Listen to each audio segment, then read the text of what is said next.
हाय दोस्तों, दिशा के online classes में आपका स्वागत है। आज फिर एक न्यू टॉपिक के साथ हूँ मैं।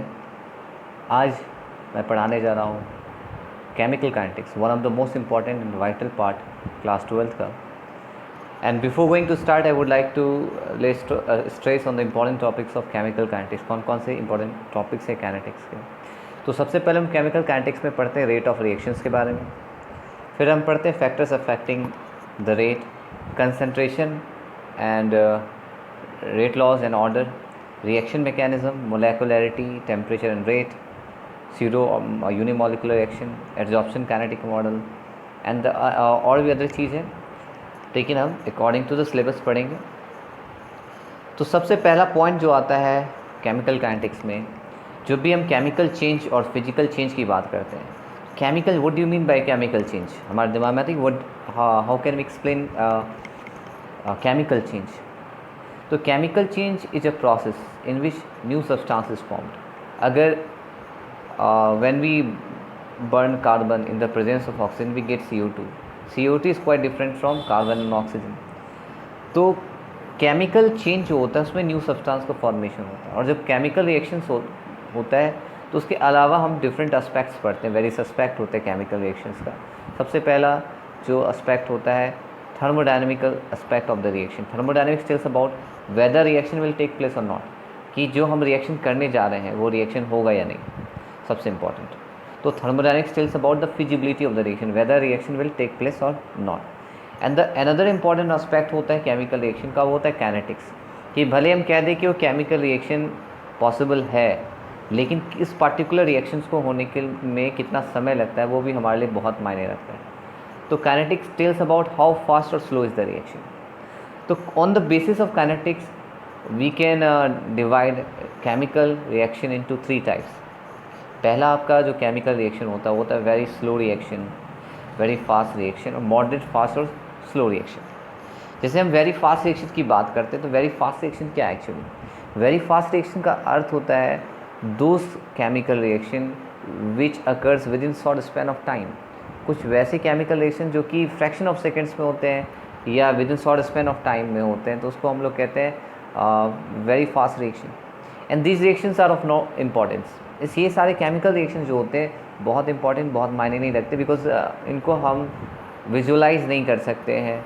इसका क्वालिटेटिव एस्पेक्ट बहुत फास्ट होता है, it is difficult to be observe. दूसरा जो होता है वेरी स्लो रिएक्शन होता है, those reactions which require years for completion, which require months for completion, such reactions are categorized as very slow reactions, and these reactions are of no importance, या these reactions are not given due importance, क्योंकि इनको होने में बहुत साल लग जाता है। जैसे हम एक कहते हैं रस्टिंग ऑफ आयरन या रेडियो एक्टिव डिके, जो कि बहुत हज़ारों बिलियन ईयर से लग जाता है।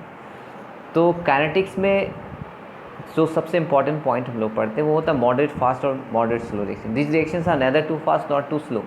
दैट मीन्स कि इन सारे रिएक्शन को हम आसानी से विजुलाइज कर सकते हैं, आसानी से हम ऑब्ज़र्व कर सकते हैं।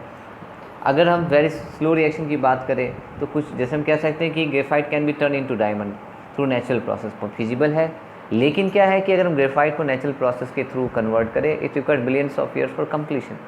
क्या हम लोग सोच सकते हैं कि बिलियन ऑफ ईयर्स हम लोग उसको ऑब्ज़र्व कर सकते हैं, या किसी को 50 से 60 साल लग जाए होने में, तो क्या ये हमारे लिए फिजिबल है कि हम उसको ऑब्ज़र्व कर सकते हैं? तो these reactions are not given importance, क्योंकि इन सारे के लिए बहुत सारे कॉम्प्लिकेशंस आते हैं। ठीक है, तो हम किसी केमिकल रिएक्शंस के थर्मोडायनेमिक्स और काइनेटिक्स की बात कर रहे थे। तो थर्मोडायनेमिक्स हमारे बताता है कि कोई रिएक्शन फिजिबल है या नहीं, और काइनेटिक्स बताता है कि वो रिएक्शन कितना स्लो या फास्ट है। ठीक है, अब जब हम थर्मोडायनेमिक्स की बात करते हैं तो वो उसमें दो चीज़ बहुत इंपॉर्टेंट रोल प्ले करता है। गिब्स फ्री एनर्जी, आप लोग पढ़े भी होंगे। गिब्स फ्री एनर्जी किसको कहते हैं क्लास 11th में? तो गिब्स एनर्जी को मैं एक्सप्लेन कर दूं कि it is the maximum available energy that can be turn into useful work. तो जो भी यूज़फुल वर्क होता है उसको हम लोग मेजर करते हैं गिब्स फ्री एनर्जी में। तो हम कहते हैं it is maximum available energy. Just हम अगर यूनिवर्स की बात करें तो there are 2 kinds of energy which is called available energy and unavailable energy. Available energy is measured in terms of Gibbs free energy, and those energy which is not available to us, which cannot be utilized in doing work, उसको हम लोग entropy में major करते हैं। तो entropy को simple term में अगर एक्सप्लेन करें तो it is the degree of disorderness और randomness associated with the system. जिस भी सिस्टम के साथ जितना जितना डिसऑर्डरनेस होगा, जितना रेंडमनेस होगा, उसकी इंट्रॉपी उतनी अधिक होगी। जैसे आप लोग एक सिंपल सा एग्जांपल देख सकते हैं कि सॉलिड, लिक्विड, गैस है। तो इस तीनों स्टेट में सबसे ज़्यादा रेंडमनेस किसका होगा?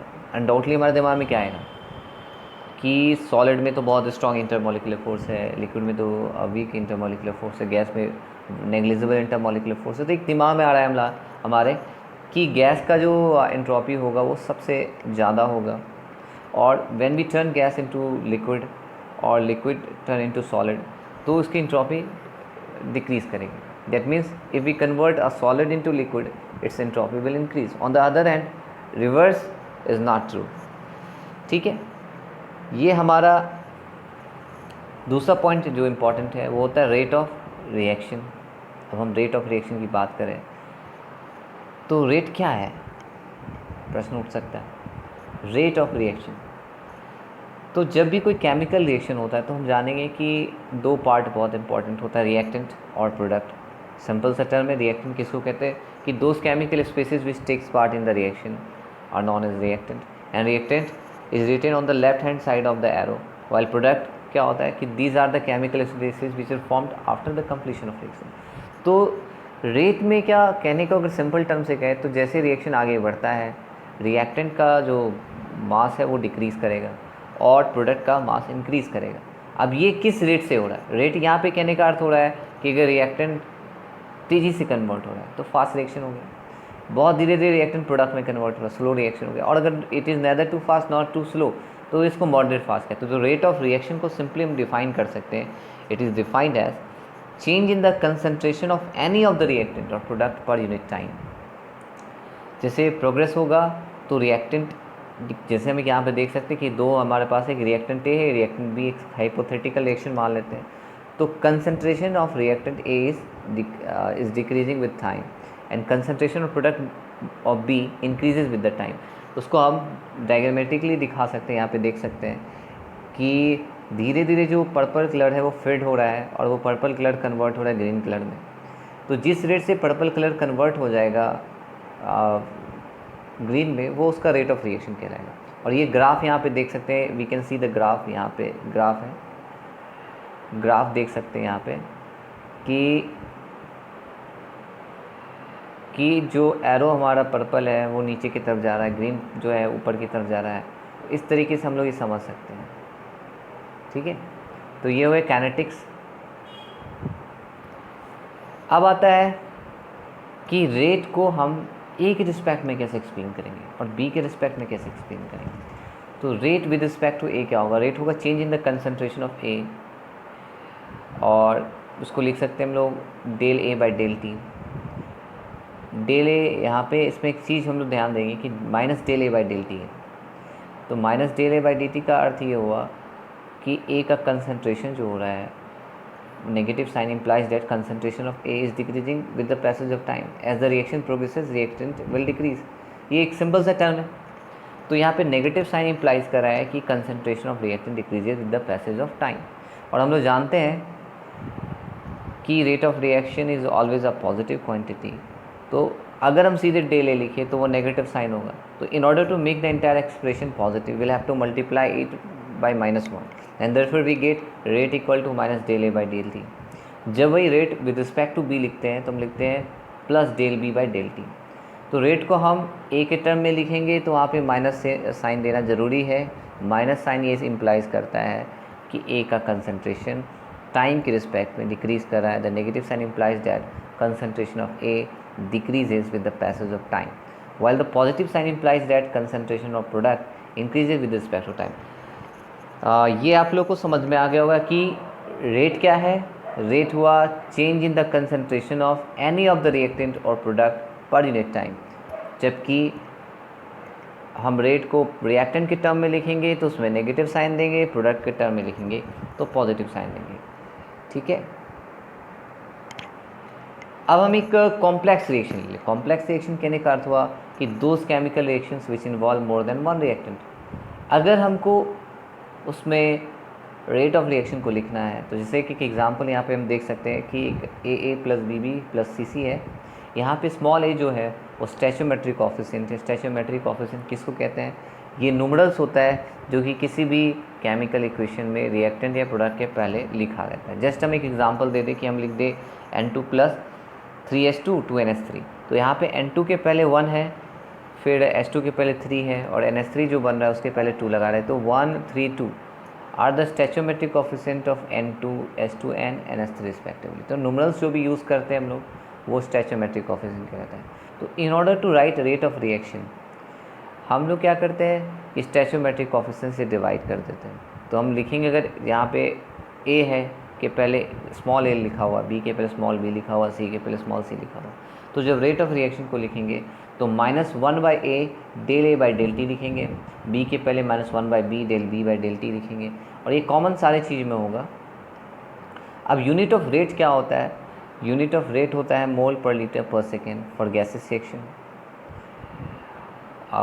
कंसंट्रेशन जो होता है यूजली एक्सप्रेस करते हैं, अगर कंसंट्रेशन के बदले हम चाहे तो पार्शियल प्रेशर यूज़ करते हैं, क्योंकि कंसंट्रेशन हर एक केमिकल रिएक्शन में यूज़ नहीं हो सकता है। Just we take example of the gases reaction. Gases reaction किस में हो? जिसमें रिएक्टेंट प्रोडक्ट गैस हो, जैसे N2 H2 NH3 ये तीनों गैस हैं। तो यहाँ पे कंसंट्रेशन के रिस्पेक्ट में जो होगा पार्शियल प्रेशर ज़्यादा बेहतर यूनिट होगा, और तो हम वहाँ पे पार्शियल प्रेशर यूज़ करेंगे। ठीक है, ये हमको समझ में आया। अब एवरेज रेट ऑफ रिएक्शन होता है, वो क्या होता है, या इंस्टेंटेनियस रेट ऑफ रिएक्शन क्या होता है?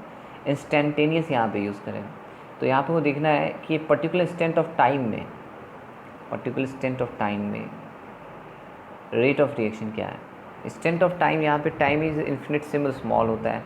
जब टिल t टेंस टू 0 होता है या t टेंस टू 0 होता है, तो पर्टिकुलर इंस्टेंट ऑफ अगर हम उसको डिफाइन करें तो कह सकते हैं कि ये defined as change in the concentration of any of the reactant और product per unit time at a particular instant of, या at particular instant of time where time is infinite small. ठीक है, यानी कि जहाँ पे t टेंस टू 0 हो, time interval बहुत छोटा सा ले। ये इसलिए भी लेते हैं क्योंकि जैसे जैसे रिएक्शन बढ़ता है रेट पे भी उसका असर होने लगता है, रिएक्टेंट घटेगा, तो एक एक जगह के बाद, एक स्पोर्ट के बाद फिर हम रेट ऑफ रिएक्शन हमारे लिए निकालना बहुत मुश्किल हो जाता है। तो इंस्टेंटेनियस रेट को लिखते हैं limit t tends to 0 del x by del T. ठीक है, इसको हम लिखते हैं del x by del T equal to D X by D T. ये हम लोग देख सकते हैं यहाँ पे क्या है, instantaneous rate equal to limit t tends to 0 equal to del x by del T equal to D X by D T. ये आपका हो गया। ठीक है, अब लोग नेक्स्ट पॉइंट की तरफ बढ़ते हैं।